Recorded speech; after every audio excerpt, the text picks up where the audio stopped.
3 reasons why you can't concentrate right now, and why it's not your fault. If you feel as though it's hard to focus, you're right. Research by Gloria Mark, professor of informatics at the University of California, Irvine, found that the average office worker focuses on a single task for just 3 minutes, which is hardly enough time to get anything done. But if you're beating yourself up, blaming your lack of attention on personal weakness, that's where you're wrong. Humans are losing their ability to focus because it's being stolen from them, says Johann Hari, author of Stolen Focus: Why You Can't Pay Attention and How to Think Deeply Again. I noticed that, with each year that passed, it felt like things that require deep focus, like reading a book, were getting more and more like running up a down escalator. He says, I could still do them, but they were getting harder. And I noticed lots of other people felt this way, particularly the young people I knew and loved. Initially, Hari shrugged it off to a lack of willpower and the invention of the smartphone. But what I learned is, these are way too simplistic ways of understanding what's happening to us. He says, I concluded from what I learned that our attention didn't collapse. See, our attention has been stolen from us by some very big and powerful forces. Through his research, Hari found scientific evidence of several factors that are hurting your attention span, many of which you might not realize are having a significant impact. Today, about a third of working Americans are chronically sleep deprived, getting less than the necessary minimum of 7 hours a night. Only 15% of us wake up from our sleep feeling refreshed. And this is new, says Hari. Since 1942, the average amount of time a person sleeps has been slashed by an hour a night. There's a scientific debate about the precise scale of our sleep loss. But the National Sleep Foundation has calculated that the amount of sleep we get has dropped by 20% in just 100 years. While it seems passive, sleep is important because it's an active process. When you're sleeping, your brain clearing out the metabolic waste that builds up during the day. If you don't get enough sleep, your brain does not repair properly, and you are much less functional. One of the reasons we're not getting enough sleep is that we expose ourselves to enormous amounts of artificial light. When we turn off the lights to go to sleep, we get what's called a second surge of energy, which was beneficial to our ancestors who needed a burst of energy to get back to safety at the end of the day. Now we control the light and we're facing a glowing defect. 90% of Americans look at a glowing device within 2 hours of going to sleep, says Hari. When you turn it off, you suddenly get a surge of energy, because it's starting to get dark.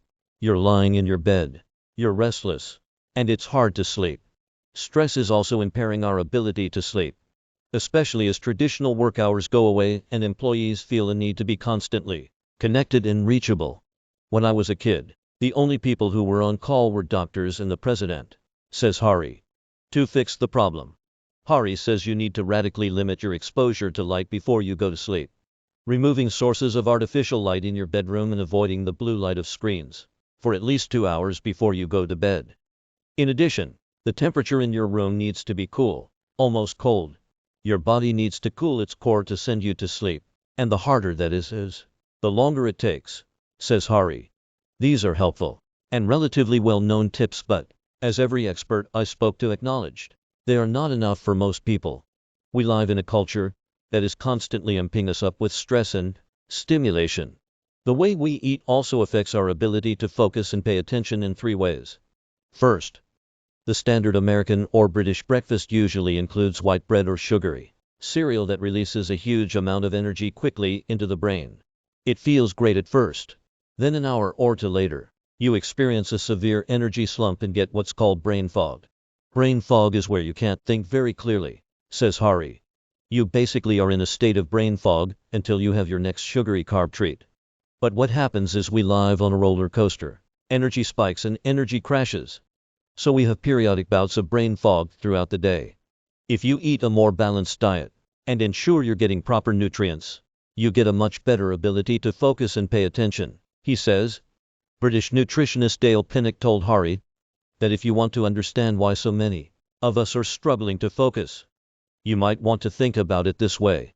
If you put shampoo into a car engine, you're not going to scratch your head when the thing conks out. Yet every day, all over the Western world, we are putting into our bodies substances are so far removed from what was intended for human fuel. While it's not surprising Technology is also deeply impacting our ability to focus. But it's not the tools alone that are to blame. As part of his research for the book, Hari spent 3 months in Provincetown, Cape Cod without the internet, a laptop, or a smartphone. I was amazed by how much my attention came back. He says, I was nearly 40, and my attention went back to what it'd been when I was 17. I could sit and read a book for 8 hours a day. I was amazed. When he returned, his attention was better, but he couldn't sustain the level he had achieved while he was away.